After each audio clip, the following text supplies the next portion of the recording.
नमस्कार सभी दोस्तों। हूँ एडवोकेट शिव शंकर शॉ आसनसोल कोर्ट से और आज का हमारा विषय है कुछ बहुत महत्वपूर्ण और गहरे विचार दिलाने वाला।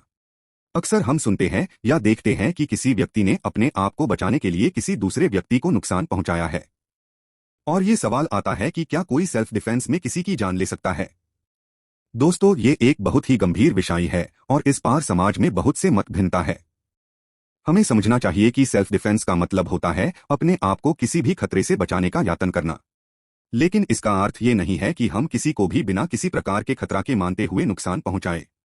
भारत के कानून के अनुसार किसी व्यक्ति को अपने आप को बचाने के लिए अनिवार्य सुरक्षा प्रयत्न करना होता है।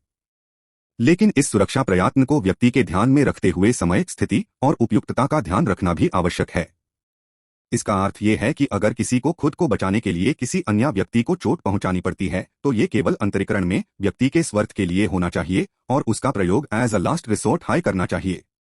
दोस्तों, हमें ये समझना होगा कि हर समय सबसे पहले व्यक्ति की जान और सुरक्षा का ध्यान रखना चाहिए। अगर किसी भी स्थिति में व्यक्ति को कोई दूसरा विकल्प उपलब्ध नहीं है और वह खुद को बचाने के लिए मजबूर है, तभी व्यक्ति का अपने आप को सुरक्षित रखने का अधिकार होता है। परंतु हमें यह भी याद रखना चाहिए कि ये अधिकार केवल स्वयं को बचाने के लिए होता है और इसका दुरुपयोग या अन्य व्यक्ति को अनिवार्य तौर पर नुकसान पहुंचना बिल्कुल भी सहज नहीं है। इसलिए हमें संभावित स्थितियों में समझदारी से और व्यवहारिक तौर पर अपने आप को सुरक्षित रखना चाहिए। दोस्तों, आज के इस विषय पर मैं यही कहना चाहूंगा कि सेल्फ डिफेंस एक जरूरी ज्ञान है, लेकिन इसका दुरुपयोग से बचना भी हमारा जिम्मेदारी है। हम सभी को अपने अधिकार का ज्ञान होना चाहिए, लेकिन उनका सही इस्तेमाल करके ही हम समाज को सुरक्षित और समृद्ध बना सकते हैं। धन्यवाद। जय हिंद।